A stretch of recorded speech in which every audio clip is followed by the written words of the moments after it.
Bienvenue à tous dans cette nouvelle vidéo. On se retrouve pour une nouvelle analyse sur les Pokémon de la 9e génération et on attaque enfin les Pokémon Paradox, ce qui veut dire qu'on arrive progressivement au bout de ces analyses. Les Pokémon Paradox, bon, je ne spoil plus vraiment puisque le jeu est quand même sorti, ça va faire quand même plus de 2 mois que le jeu est sorti. En gros, les Pokémon Paradox font partie des Pokémon de la zone 0, sachant que vous en avez qui sont spécifiques à Pokémon Écarlate et d'autres à Pokémon Violet, puisqu'il y a des Pokémon, en gros, c'est des formes de Pokémon que l'on connaît, mais qui ont une apparence différente dans le passé et dans le futur, et on va retrouver des Pokémon différents à chaque fois, et ce Pokémon-là en est un exemple, du coup, le premier du lot, et du coup, ils font partie de la zone 0, qui est une zone assez spécifique pour ceux qui connaissent, du coup, Pokémon Écarlate et Violet. Donc du coup, on va commencer avec le premier Pokémon Paradox, qui est donc, on peut le voir, un Donphan du passé, et qui est un Pokémon extrêmement fort pour le coup. Il s'agit de Fort Ivoire, oui, fort, hein, comme son nom l'indique. C'est un Pokémon dominant également qu'on affronte parmi les 5 dominants de Pokémon Écarlate, qui est spécifique à cette version du coup, puisque c'est un Pokémon Paradoxe du passé. Alors, ce Pokémon est actuellement le Pokémon le plus fort de l'Overused. Il dépasse de très peu Golden Go, donc du coup Gros Mago, qui est un Pokémon extrêmement fort aussi, et même maintenant un des meilleurs Pokémon du jeu, on peut le dire, mais il le dépasse légèrement, puisque il atteint, eh bien, en Overuse, comme on peut le constater, 37,895%, plus de 37% de tir quand même, ce Pokémon est un monstre, on peut le dire. Déjà, on va commencer par le type. Il a un double type sol et combat. Et sol et combat, c'est un double type qui n'existait pas avant. C'est le premier sol combat du jeu. Et c'est une combinaison de types extrêmement forte. Parce que en gros, c'est 2 stabs qui sont super efficaces sur le type acier et ça fait envie, clairement, quand tu vois un double type sol combat, parce que c'est des combinaisons d'attaques que tu retrouves très souvent chez des Pokémon stratégiques, que ce soit en couverture ou en stab. C'est des attaques que tu recherches beaucoup pour des Pokémon qui en ont besoin. C'est vraiment des types qui réunis ensemble donnent quelque chose de très très fort. Une attaque seule et une attaque combat, c'est voilà, c'est du luxe, clairement. C'est vraiment ce qui rend le Pokémon déjà très fort. Alors, déjà, défensivement, quand même, le type. Alors, le type est moins fort défensivement, mais pas non plus mauvais, parce qu'on retrouve quand même des trucs utiles. Il a une double résistance roche, donc il a une double résistance aux pièges de roc, ce qui fait qu'il peut venir assez facilement sur le terrain s'il y a les pièges de roc, donc ça c'est quand même positif. Il a une immunité électrique, également il a une résistance insectes et ténèbres grâce au type combat, donc à la fois demi-tour plus sabotage en résistance, petite résistance poison également qui va bien, mais on note quand même 6 faiblesses à côté. Donc défensivement, il y a quand même pas mal de faiblesses. Cela étant, il peut venir assez facilement sur des attaques stratégiques, il peut venir facilement sur les pièges de roc, plutôt bien sur un demi-tour ou sur un sabotage, donc surtout un demi-tour du coup. Donc le placement du Pokémon reste bon défensivement et ça couple très bien avec ses statistiques, donc c'est pas parce qu'il a beaucoup de faiblesses que c'est un peu mauvais Pokémon défensivement, au contraire. Et par contre, offensivement, sol et combat, comme je viens de le dire, c'est extrêmement puissant. Il ne suffit que d'une attaque roche, puisque en gros le double stab est complètement résisté quasiment par les types insectes et vol surtout. Mais une attaque roche suffit à pouvoir passer ce problème. Avec le Edgequake plus une attaque combat, ça devient un Pokémon inarrêtable. Mais il l'est déjà avec sa combinaison de stab, je vous rassure. Encore une fois, une attaque seule et une attaque combat.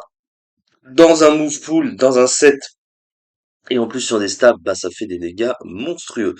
Il a ensuite un talent qui est un talent spécifique des formes paradoxes, même s'il diffère de celles du passé et de celles du futur. Et le talent en question, eh bien, c'est paléosynthèse. Qu'est-ce que ça fait paléosynthèse? Eh bien, déjà, sous le soleil, ça augmente d'un niveau la plus haute statistique du Pokémon, un peu à l'instar des ultra chimères qui boostent la plus haute stat après avoir mis un KO, là c'est sous le soleil. Ou alors, si vous lui faites tenir, avant que le combat commence, un Energy Booster qui est un nouvel objet rajouté dans Pokémon Écarlate et Violet. Si vous lui mettez au moment où le combat commence, c'est pas usage unique, l'objet vous pourrez le réutiliser plus tard dans d'autres combats. Et en gros, ça lui booste son attaque sa statistique pardon la plus élevée. Donc si vous mettez donc c'est en fonction de l'investissement, hein, comme les ultra chimères, c'est-à-dire que c'est la stat la plus investie entièrement qui va être boostée, bah vous pouvez vous retrouver avec un Pokémon qui a déjà une plus grosse base de stats avant même d'avoir commencé le combat. Clairement, ce Pokémon a moyen de devenir encore plus fort qu'il ne l'est déjà. Sur le plan des stats, on a un peu l'impression que c'est un peu des stats à la Hippodocus, mais un Hippodocus en plus violent, hein. Clairement, il se tape 131 en attaque, hein. 131 en attaque, faut quand même dire que c'est plus fort que Karchakroc d'un point. Donc, quand déjà tu dis que le Pokémon a une puissance plus forte que Karchakroc, c'est déjà un Pokémon très fort, voilà. Ensuite, sur le plan physique, au niveau du bulk, surtout 131 de défense, 115 de PV, il a un bulk physique monstrueux. Et il a par contre une défense spéciale extrêmement mauvaise de 53.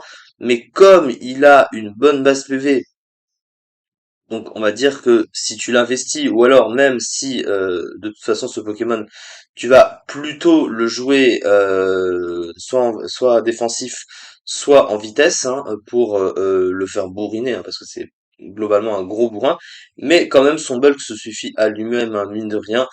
Euh, mais après c'est sûr que des Pokémon comme ça, t'en en général moins sur le spécial. Ça fait partie de ses défauts, évidemment, mais bon, disons que le reste, hein, le compense largement avec sa puissance, parce que t'as quand même peur de venir sur ce Pokémon, hein. S'il se place, hein, ce Pokémon, je te rassure, je vous rassure, il te troue la tête, il te troue ta team. Si ta team est un peu affaiblie, en plus, ce Pokémon va largement faire un très bon revenge killer, je vous rassure aussi. Il a une vitesse 87, c'est pas fou en vitesse, mais il a accès à tout rapide, et oui, il l'a hérité de Donphan, ce petit malin. Tout rapide, hein, qui retire les trésors du terrain et en même temps le boost en vitesse. Voilà, hein, il a un petit peu ce dont il a besoin. Il a pas un moufle de soutien très fourni pourtant, mais eh ben, la puissance de ce Pokémon suffit largement à faire passer le reste. Il a, bah, le move full offensif, il est juste excellent, hein, parce que en même temps, t'as déjà les stabs pour, hein, t'as le combo close combat, séisme en stab, bon, voilà, hein, si tu voulais un petit peu salade tomate oignon et tout ce qui va avec, tu l'as. Il a même une attaque qu'il hérite de Légende Pokémon Arceus, hein, il a assaut frontal, t'as un close combat de type sol, plus fort du coup que séisme, c'est juste que ça baisse ses défenses en contrepartie, mais après tu peux facilement quitter le terrain et revenir pour bourriner derrière, donc c'est pas forcément si grave que ça. Il a la petite gonflette, voilà, hein, pour se booster. Le coverage là, s'il a envie, le petit ice spinner. Il a sabotage également, sait-on jamais. Puis quelques attaques de coverage, notamment Megacorn ou Calinéry en fonction des Pokémon qui le passaient. Le coverage roche avec tombe roche ou éboulement, évidemment, pour faire le coverage parfait. Il a aussi provoque et les pièges de rock, hein, notamment. S'il fait quelques petits moves de soutien à côté, tout rapide, on l'a dit. Il a pas de bon move de soin, il a quand même que repos. Mais finalement, il est tellement dangereux ce Pokémon que tu vas juste venir placer ton Pokémon et taper. Voilà, et taper et casser la team en face. Et on se rappelle aussi du Terra Crystal, hein, bien sûr, qui sert. Hein. Je vous rassure aussi qu'il faut pas l'oublier, un Terra Crystal. Tu peux largement mettre un Terra Crystal d'un type défensif, hein, peut-être parfois pour combler un petit peu les faiblesses. On le voit par exemple au niveau du type acier. Et bon, le type acier, c'est plus pour d'autres types, hein, parce que ça laisse aussi des faiblesses assez gênantes, ça en met moins, hein, quand même. Mais quand même, voilà, hein, c'est ça. Si tu mets le Terra Combat, le close combat de ce Pokémon avec le Terra Combat, ça fait hyper mal si vous mettez un bandeau choix derrière. Ouille, bon courage, même des Pokémon genre Corvalus défensif peut prendre cher, voire presque se faire one shot de ce genre de truc. Donc, il peut menacer un des Pokémon très défensifs. Si Diox aussi prend cher sur ce Pokémon, des Pokémon défensifs sont rapidement en sueur face à ce genre de truc.